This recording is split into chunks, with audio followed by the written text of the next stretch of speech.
In the beginning, I was a disciple of culture, family, parents, and the world. The sense of homesickness, the sense of never quite being where I was meant to be, that only intensified because I realized that there was no single place out there that I could call home.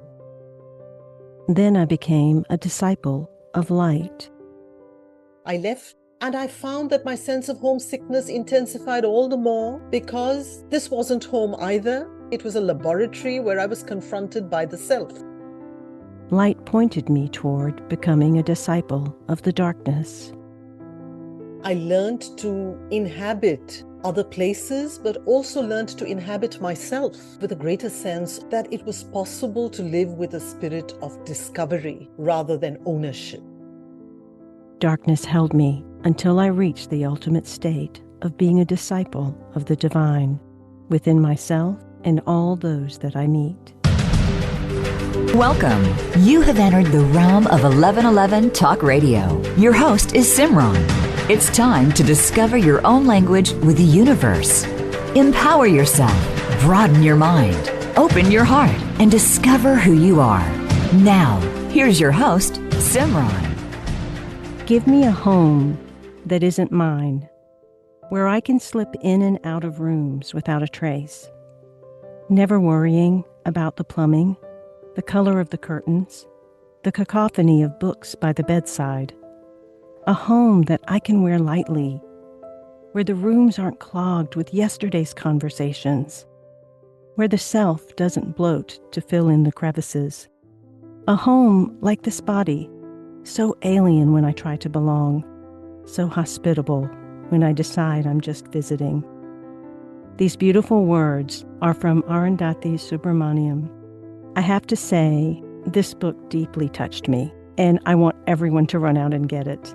If you are a seeker, if you want to dive into the mystery, if you want to be left in your own silence and awe, and if you want to embrace the ordinary within the extraordinary, this is definitely a book you want to pick up.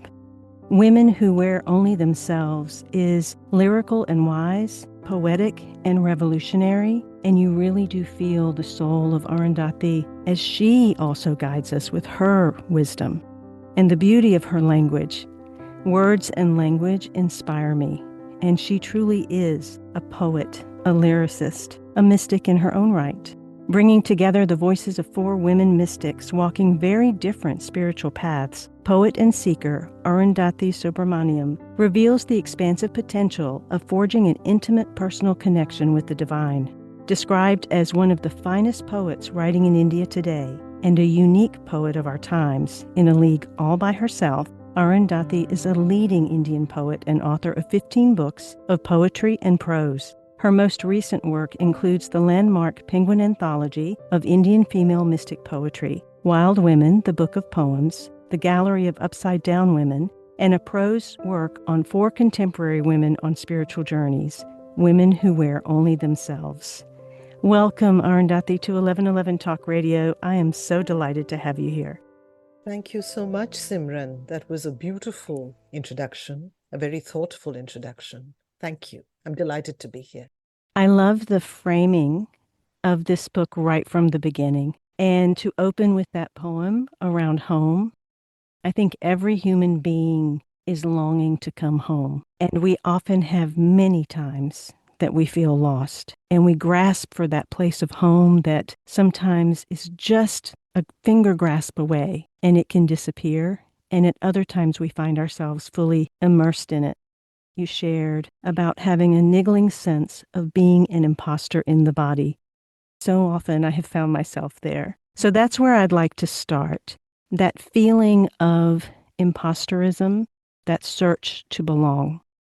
I'm so glad you started with the poem and you read it as well as you did. It's a poem that matters a great deal to me, and it was written, I think, in 2003. And in so many ways, it seems to anticipate the directions that my life has since taken. I believe the sense of being an imposter, which is the line you picked up on and which is astute, really, I think that sense of being an imposter has been around for as long as I can remember. And when I look back on my life in Bombay, and I look back on some of my early writing as a 9 and 10-year-old, I realized that my writing, even then, in its own blundering, unconscious way, was circling these themes of belonging. Where did I really belong? And many years later, when I became a poet or a practitioner of poetry, and I had a book out, my second book was called Where I Live, I realized I needed to call it that because I didn't know where I belonged, but I did know where I lived. And I was constantly trying to circle this idea of where I belonged, but I was never quite sure. And so the poems try to measure the gap between where I live and where I belong.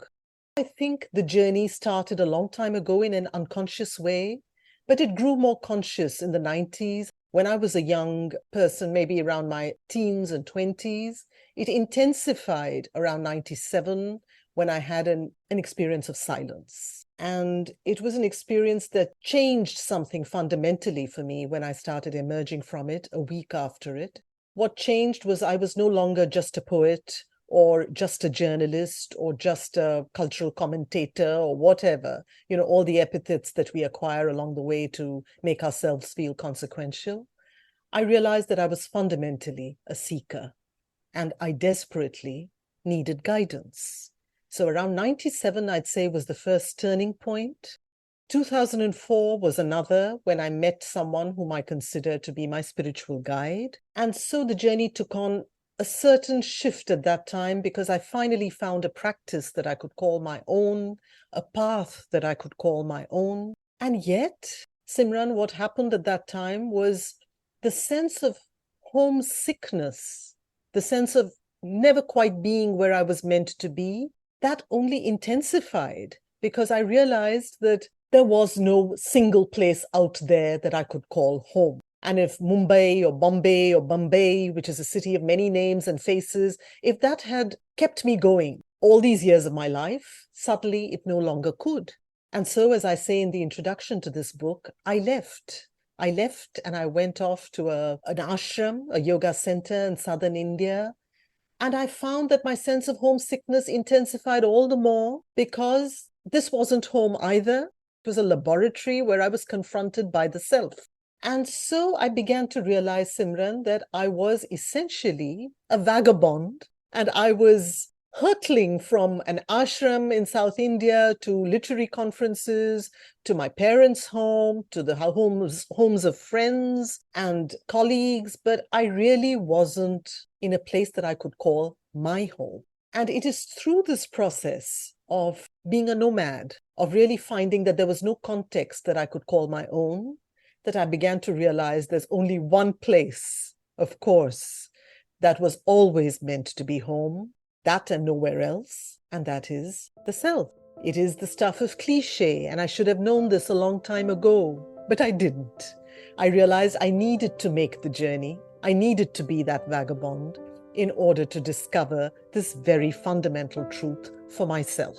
And so looking back on my life today, when I'm now between multiple homes, I realize that I've moved from being a vagabond to a person with a sense of multiple citizenship, where I have many places in the world that I can call my home. But most importantly, I've discovered the importance of seeking it and finding it on occasion within. That for me has been the journey, and it's the journey that mirrors so many journeys before mine, so many that have been written about, so many that have been talked of. We all need to make that journey ourselves to reclaim these truths and rediscover that they're actually living reality. I love that. I think that that's why I resonate so deeply, not only with your book, but your manner of writing. You have so much richness to share in your experience, but also in your languaging of everything.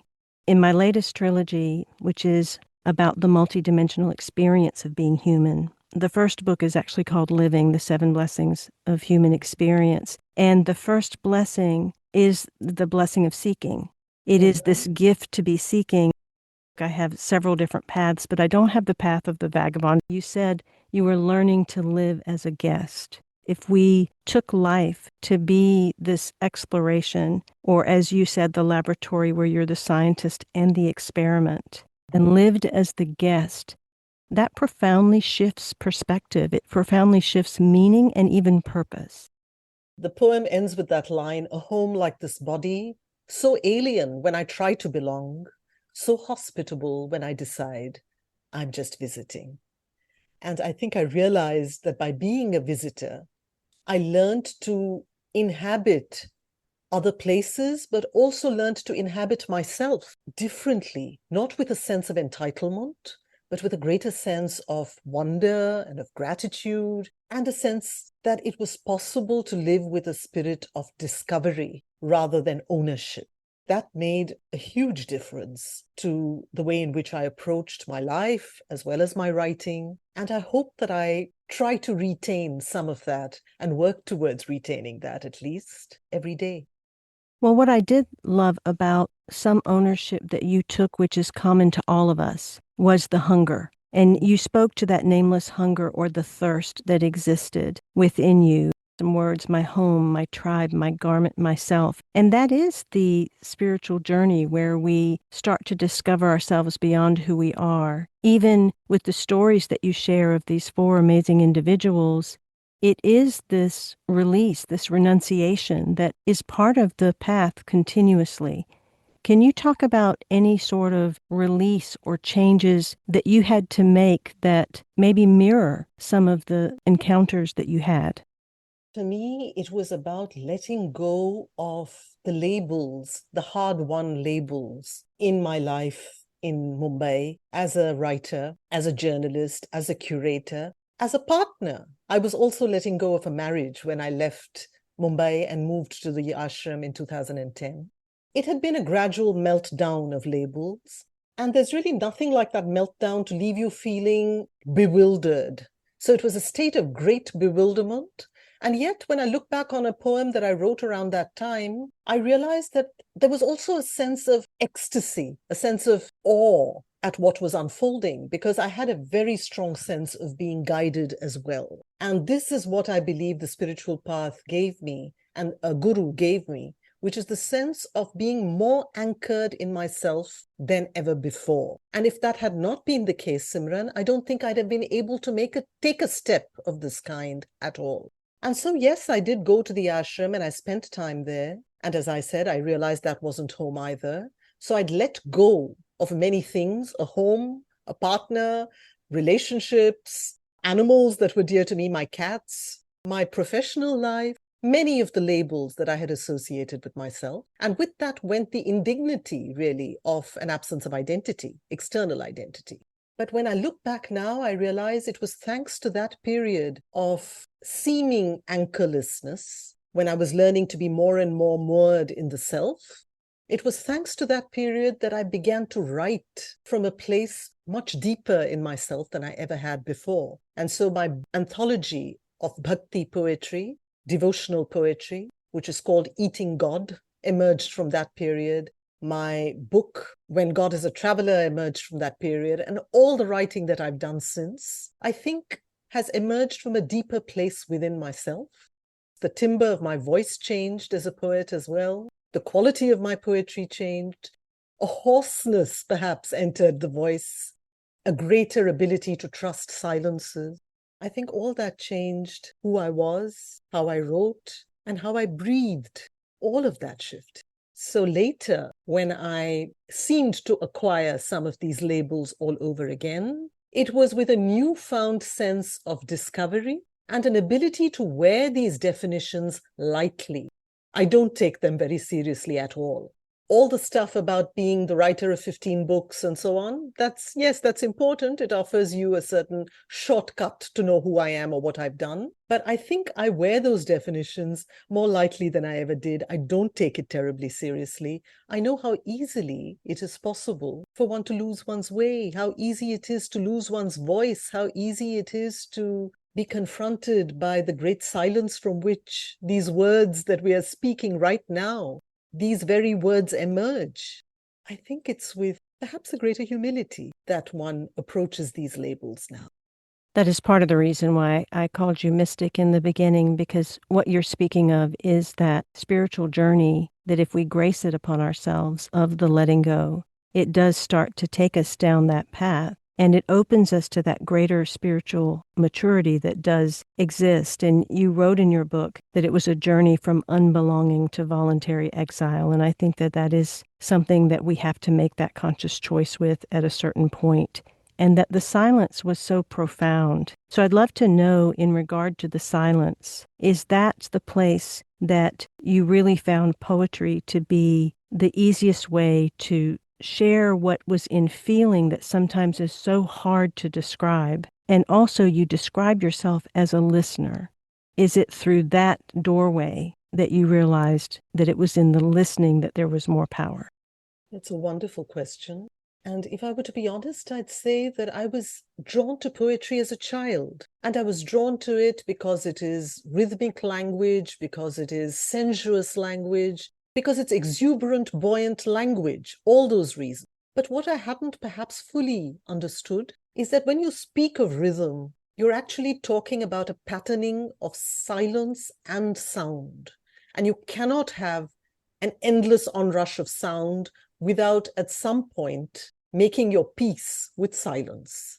When I look back on that experience that I mentioned of 97, when I was in a state of wordlessness in many ways, I was able to speak, but none of my words touched the place of silence that I inhabited at that time.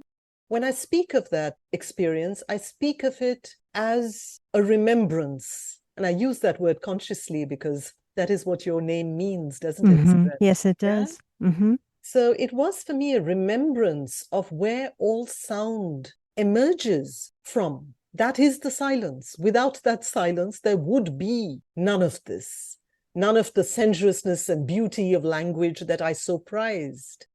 Coming face to face with that silence was for me a reconfiguration of self. When poetry began to return after 97, I found that it began to return differently. It was more perforated with holes than ever before. There were more pauses, more gaps, and a greater ability to trust those gaps, because those gaps are full of life. Those gaps are the very source of language. So I think I was able to trust those gaps more than I ever had in the past, simply because I had fallen into one of those gaps myself and realized that without acknowledging them, there can be no poetry and there can be no life. So I started, I think, inviting them into my poems more consciously than ever before. The only people I could read at the time were the mystic poets, because their poems seemed to have this ability to speak of wonder and speak of bewilderment in a way that made sense to me.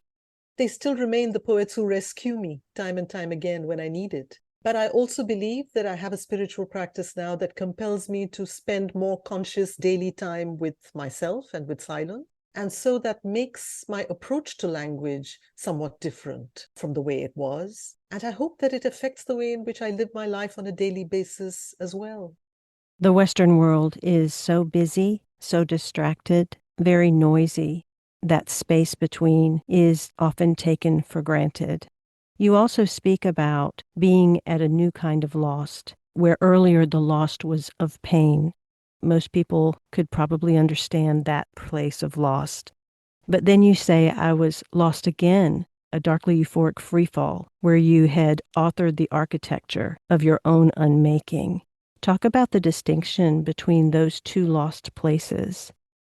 The earlier homesickness was just looking for a destination that one could put down one's baggage in.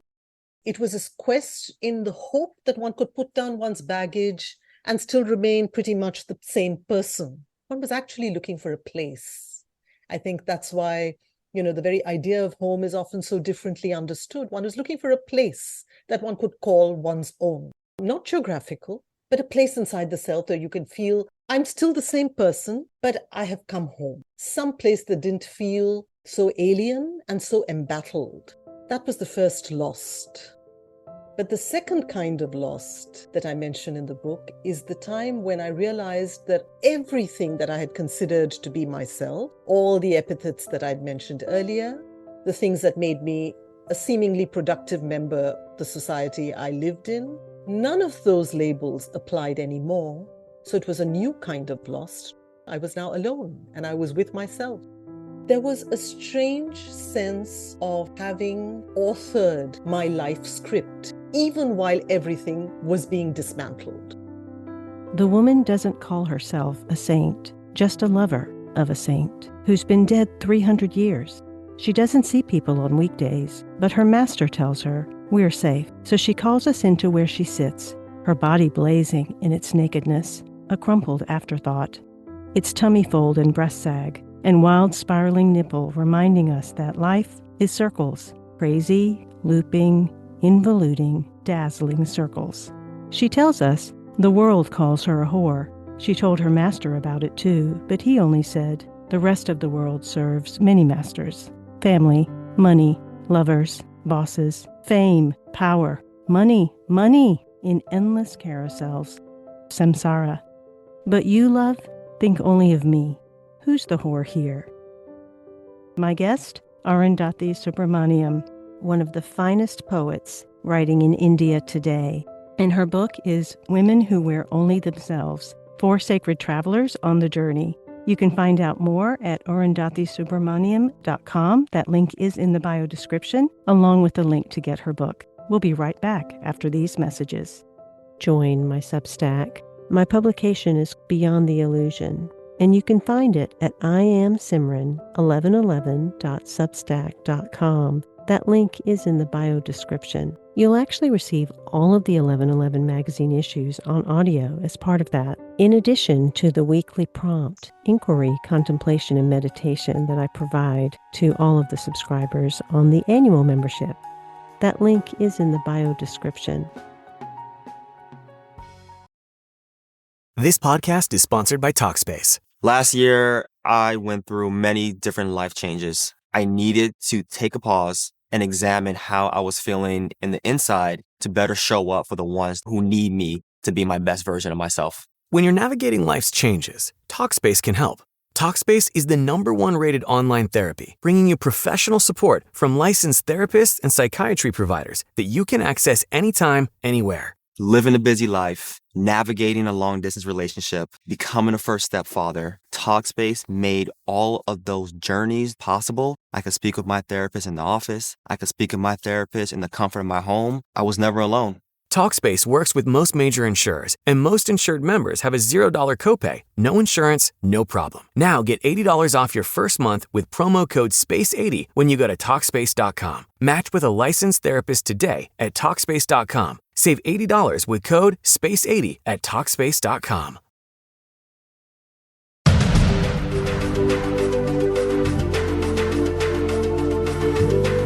You are listening to 1111 Talk Radio. SIMRAN is an award-winning author, publisher of 1111 Magazine, powerful speaker of wisdom, and a life mentor. Find out more at iamsimran.com. Now, back to 1111 Talk Radio. I really enjoy working individually with people.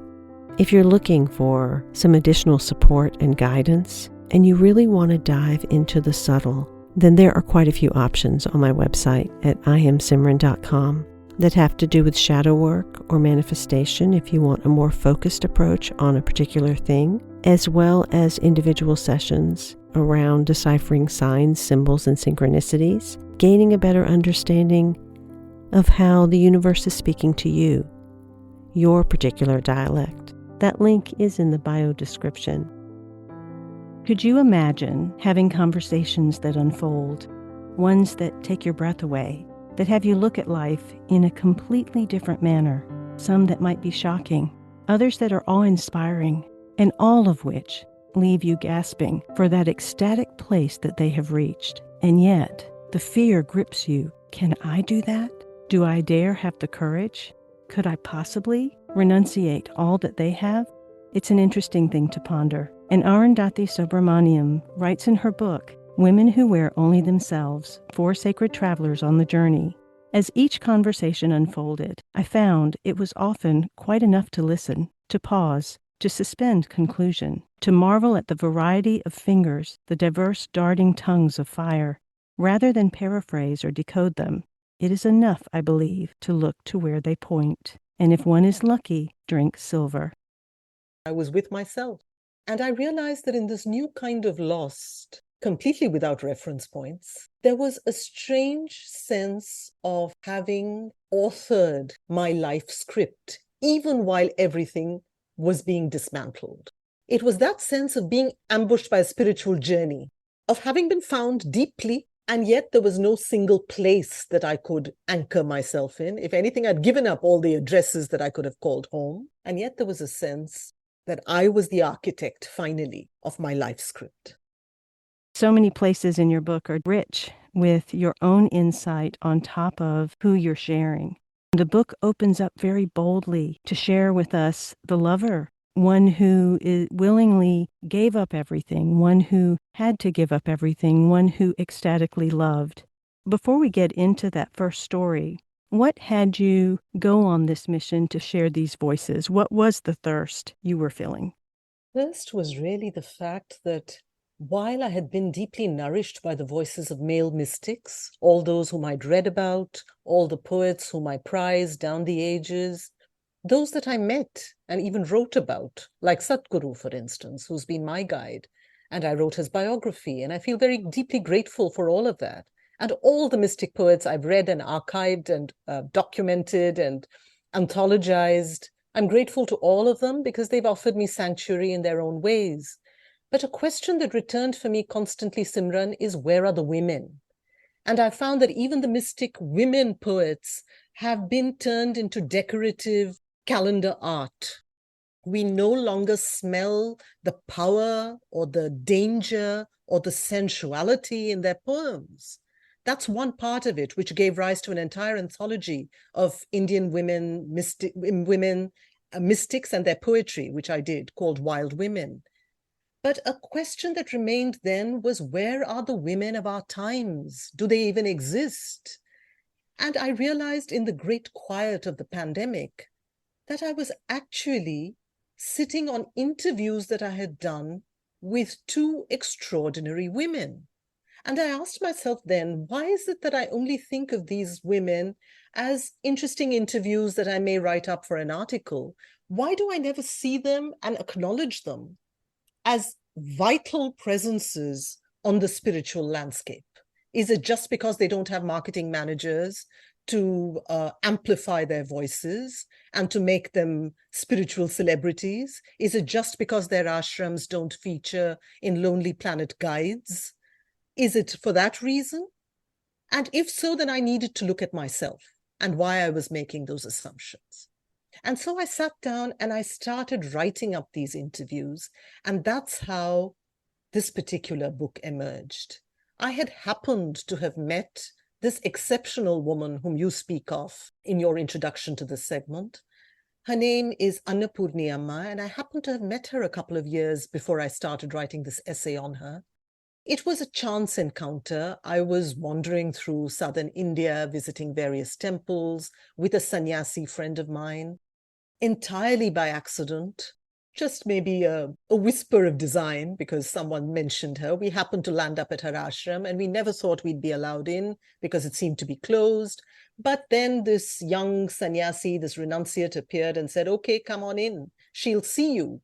And I walked into her room and I saw this woman resplendent in her own nakedness, sitting there with such a sense of poise and majesty that she took my breath away.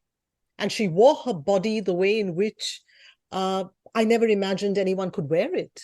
And then I realized, Simran, that these are living spiritual traditions in the subcontinent. I thought back on the 12th century mystic poet Akka Mahadevi, who walked the world naked. I thought of the 14th century Kashmiri woman poet Lal Ded, who walked the world naked. I mean, these are extraordinary figures, but we believe they've happened somewhere in the distant past.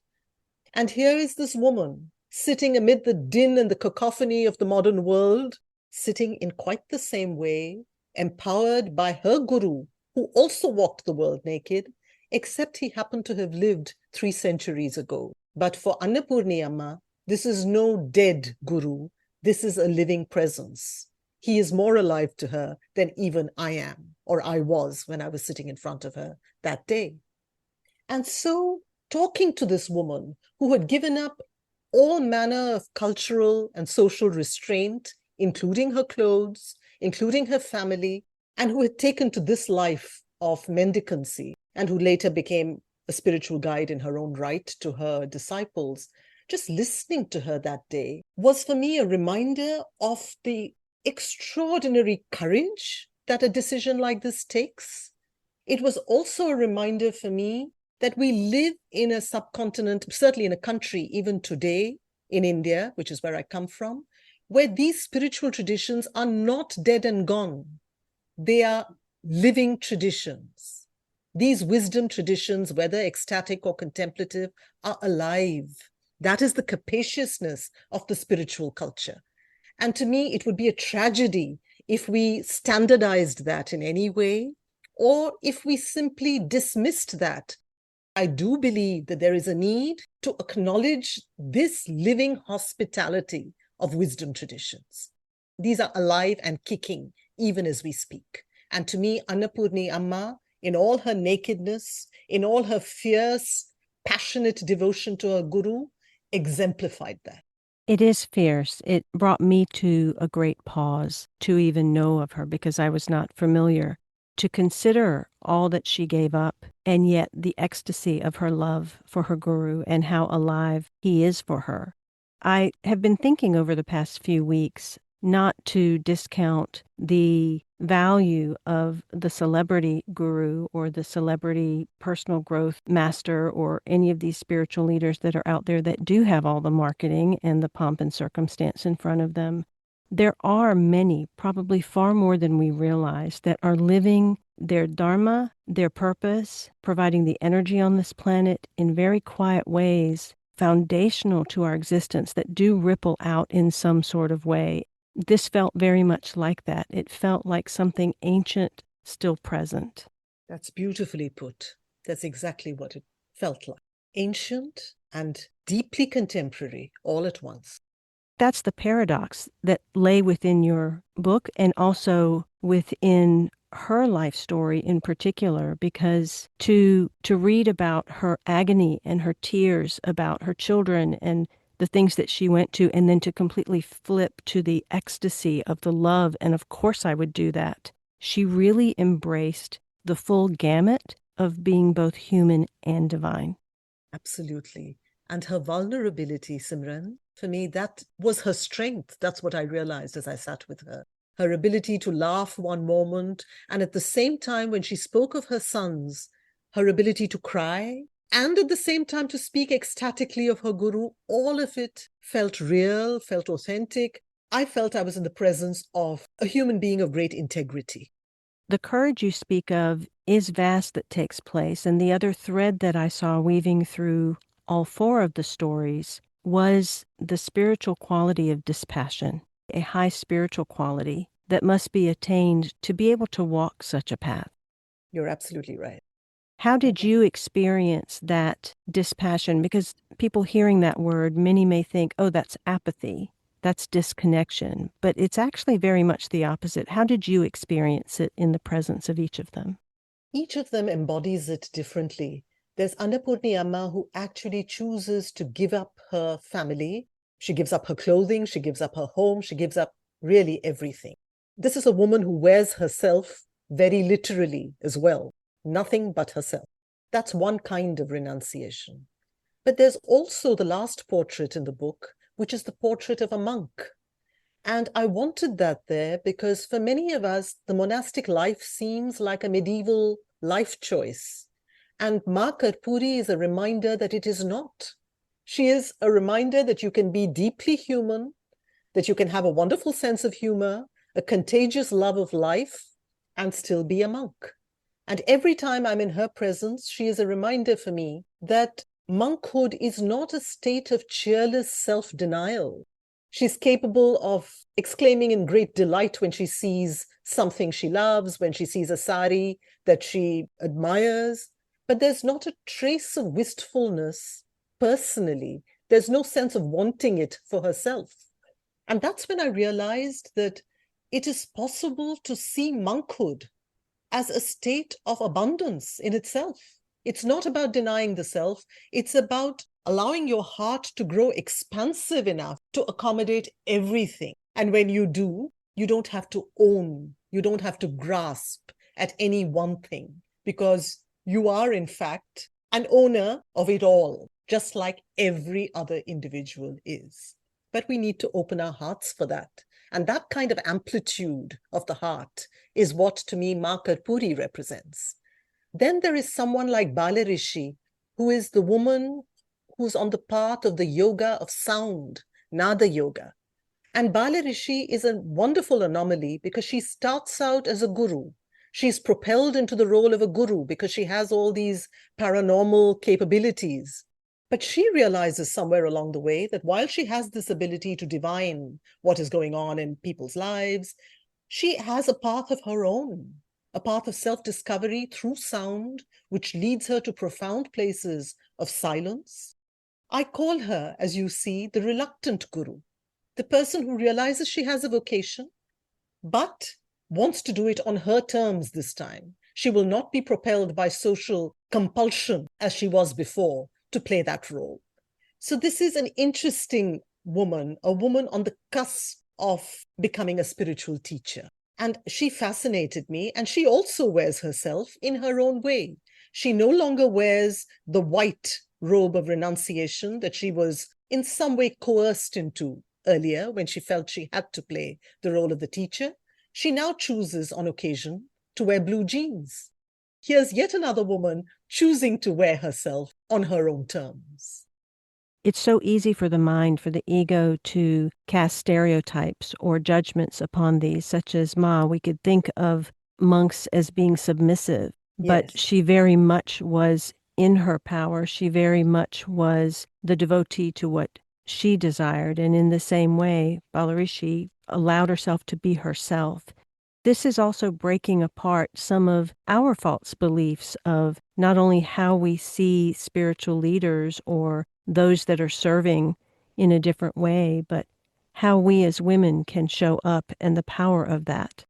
I agree completely. And I think far too often, Simran, we tend to approach the various choices that are sometimes before us when we embark on a spiritual journey. We tend to approach them judgmentally. And every time something doesn't seem to fit, a practice doesn't seem to fit, or a particular path doesn't seem to work, we end up deriding the practice or the guru. To me, what was important was to present these women not as victims, because they are not. They're not victims of their lives. They are people who choose to carve their lives on their terms. They're women of agency. They're women of autonomy. And it was very important for me to present them in all their plurality, the many different choices they've made. It was important for me to present that because at the end of the day, I'm not saying that this book is in any way advocating a particular teacher or spiritual path. It is in fact saying that there's a host of ways in which we can walk the spiritual journey, and we don't have to keep judging as we walk. We don't have to judge the other. We walk our journey. We walk it with pride, and we take ownership of that journey. That's what each of these women has done. In that ownership of the journey, it was really clear that these women had a choice, but yet they had no choice because they were compelled. There was something so much bigger that was playing out that was almost magnetizing for them to follow this path. That's true too. That is the magic of the journey. That is the inevitability of the journey. And in many ways, that's really what life is about, isn't it? The sense of surprise and inevitability all at once. You know, it's in many ways, I think of the art of poetry in a similar way. You're always trying to write the line that startles, but which also feels deeply true and deeply familiar all at once. To me, that's what these women represent. Yes, there is a calling, and there is the courage to follow that calling.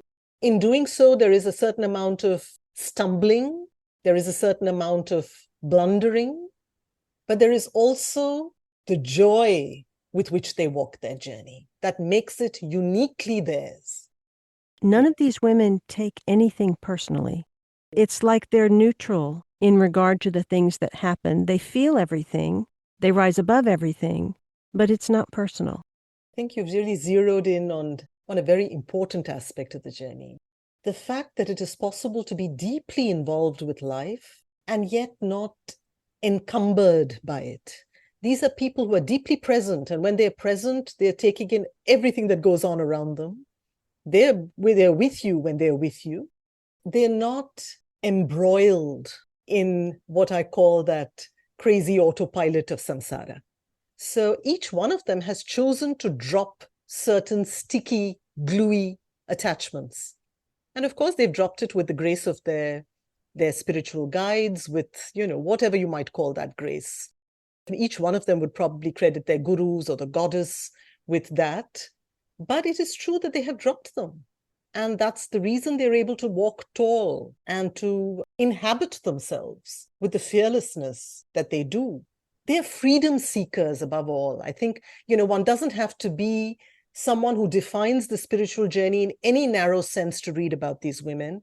If you're a lover of freedom, you will recognize something fundamental about each of their journey. There's a lot of conversation about the divine feminine.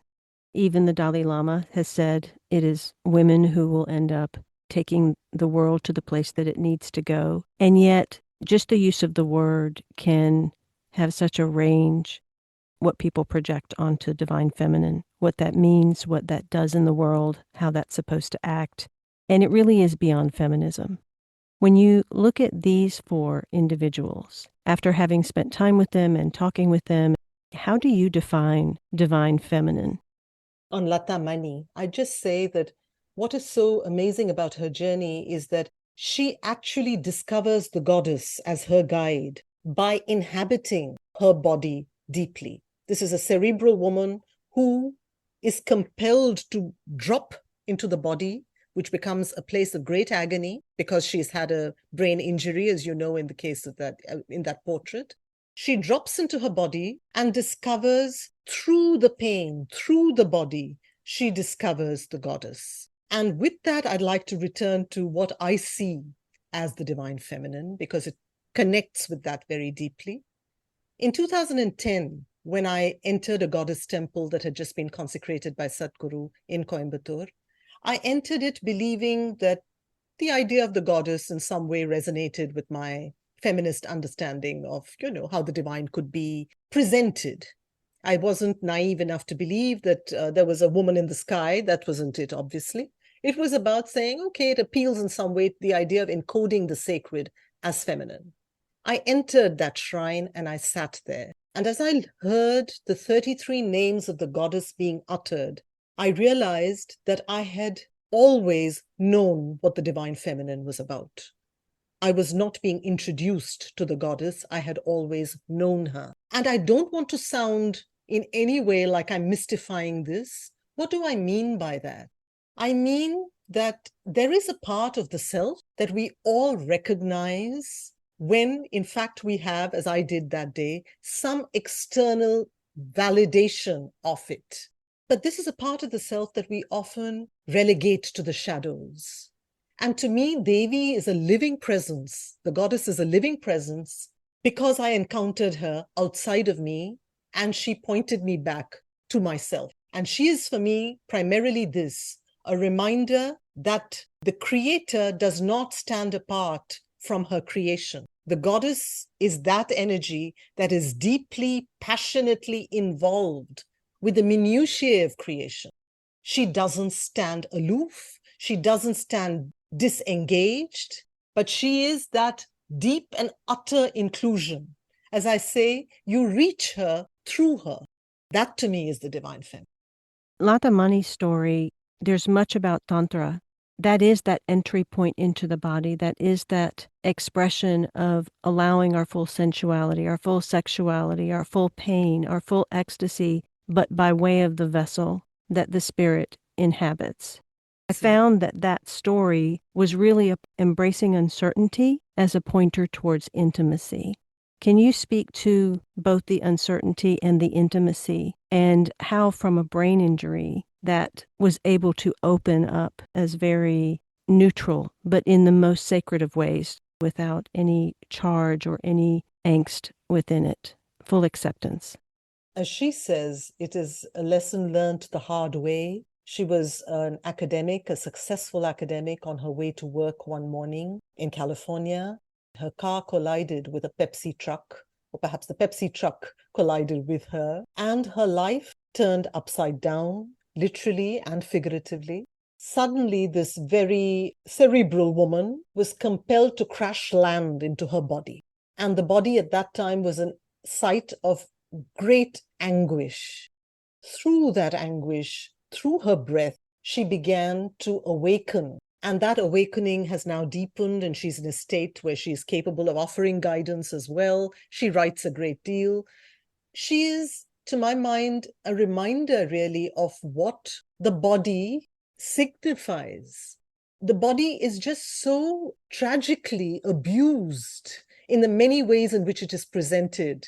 And we see it all the time, right? We're living in a world that seems to celebrate the body when it is so often doing just the reverse.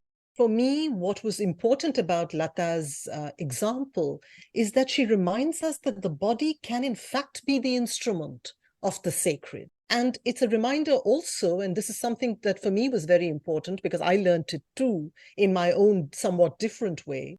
I believed that embarking on a spiritual journey would turn me into this wonderful, tranquil human being. What I hadn't reckoned with was the fact that I would first have to confront the messiness, the darkness, the toxicity of my own heart. And I would have to confront the body as well. I would have to inhabit them for the first time in my life, deeply, engage with them deeply.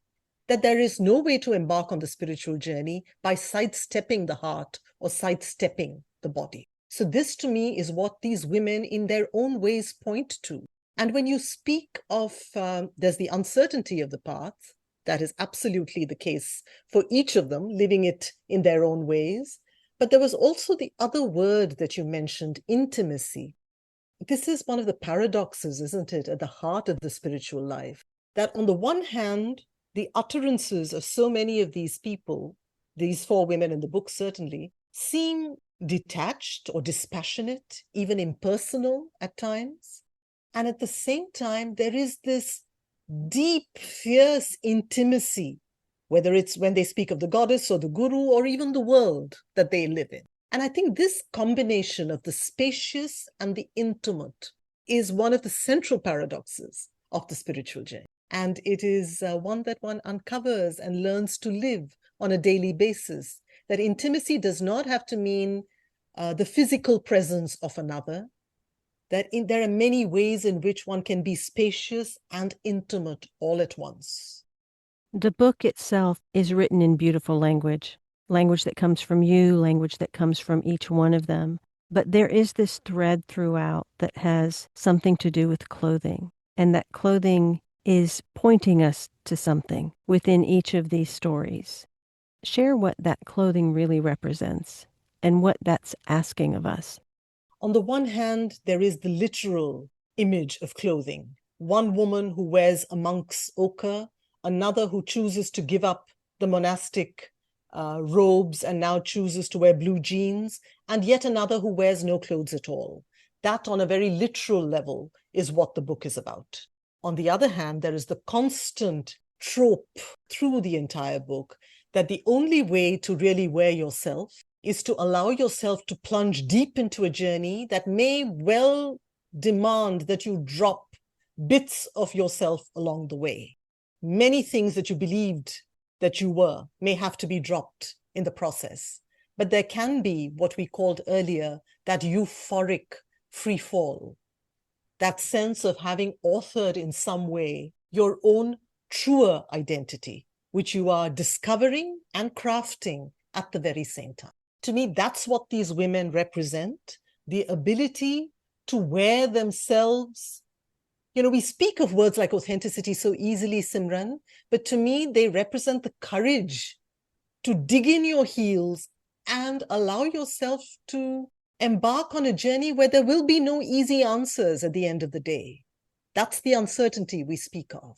There will be no easy answers. There are no glib conclusions. There are no trite closures.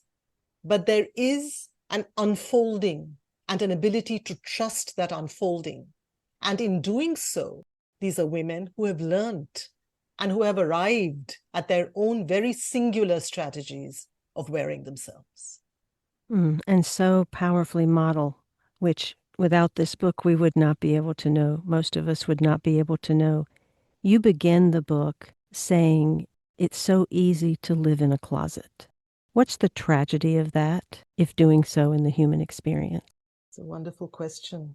If I could, I'd have lived in that closet, never knowing that there was another way to live. But I did open my coffee percolator and my roof did fly off. And I felt like I'd been ambushed by life itself. And it was terrifying. But when that happened, there was also the sense of discovering a much freer, truer sense of self than ever before. I think this coming out of this little closet that we consider to be our homes is so important in order to truly find yourself. And it's the hardest thing to do. But when roofs fly away, it can actually be a blessing in disguise. I believe we always have signs that appear in front of us to show us something about ourselves that we have not seen, or that is subconscious, or that we are then to grow next. After meeting each one of these, the ecstatic, the contemplative, the intellectual, and the devotee, what was the mirror for you, and how did you grow from it? I'm a listener, as I said at the start of this conversation. Because I'm a listener, I sometimes am capable of doing some kind of inspired eavesdropping, and I sometimes write a poem. In the case of this book, I was a listener who simply allowed myself to listen without being magisterial or judgmental in any way. And that was its own reward, because these women touched me deeply in their own ways, even though their orientations were sometimes somewhat different from mine. And yet I could find points of resonance and convergence with each one of them. I'm often asked, which of these women speaks to you the most? Who is your favorite? And I always say there's no question of a favorite, because each one of them touches me in her own way and reminds me that all of us have a bit of these women in us. Each of us is a devotee. Each one of us has a body and therefore cannot be unaffected by the understanding of Tantra that Lata Mani offers us. We cannot be unaffected by the understanding of sound and silence that Bala Rishi offers us. And we certainly cannot be unaffected by this image of a woman who wears her body like a lion, which is what Annapurni Amma offers us. So I went away transformed in some subtle way by each one of them. And if I had to distill it to a single takeaway, Simran, I would say that they empowered me and they offered me the reminders that I needed to be able to live this life without upping the decibel levels. We live in a world where we only believe an achievement has been made if we can wave a flag at the end of the day, brandish a certificate at the end of the day, or shout it from the rooftops. But for me, these women were a reminder that it is possible to live quietly, invisibly, sometimes inaudibly, and still make a difference. I called Annapurni Amma the wildflower that you might miss. You might miss her if you walked down that road and never turned into her ashram. You might miss her altogether. And yet, if you haven't inhaled that fragrance, or certainly if I hadn't inhaled that fragrance, my life would have been somewhat impoverished. The fragrance makes all the difference. Yes, you can miss it and maybe you can continue your life without it. But without that fragrance, your life would be poorer. So it is for me a reminder that it is possible to walk the path without using a megaphone to assert your presence, that it is possible at times to murmur and still be heard. I invite you to be pierced by the mystery and to pick up this book and to allow yourself an unfolding that you didn't even realize was inside of you. Sometimes to meet the unknown helps us to become known in new ways. It allows the costumes to be shed and the cloaks of knowingness and everythingness to drop. And then we find our true face in the emptiness. Pick up this book, Women Who Wear Only Themselves, 4 Sacred Travelers on the Journey. As a listener, standing on the cusp of these varied articulations, Arundhathi Subramaniam knows they are not easily parsed. Annapurani Amma, Girl Goddess, her dialogues with long-dead saints, Balarishi's mantras that hover on the margins of meaning and non-meaning, Lata Mani's attempt to send a postcard from the bottom of the ocean, Ma Kapuri's impassioned conversations that never quite touch places of silence and melted identity. Each of these conversations requires us to taste the flavors of vocabularies that could seem alien, unreal. We may not understand them. We may not know what to make of them.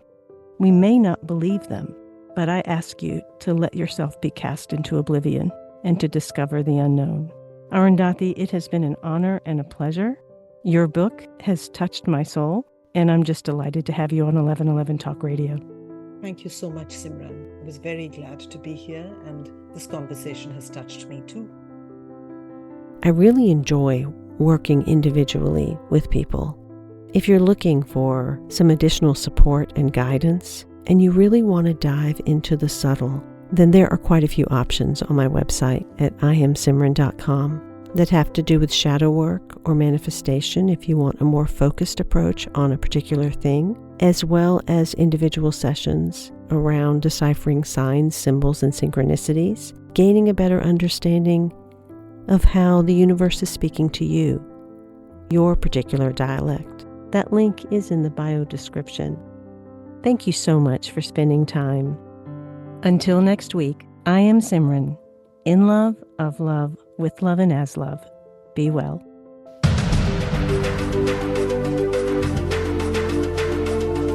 Thank you for opening your mind to a new reality, your heart to greater compassion, and your experience of aliveness with 1111 Talk Radio. Join host Simran next Tuesday at 8 a.m. Pacific, 11 a.m. Eastern Time to step through the gateway of conscious living. You are not on the journey. You are the journey.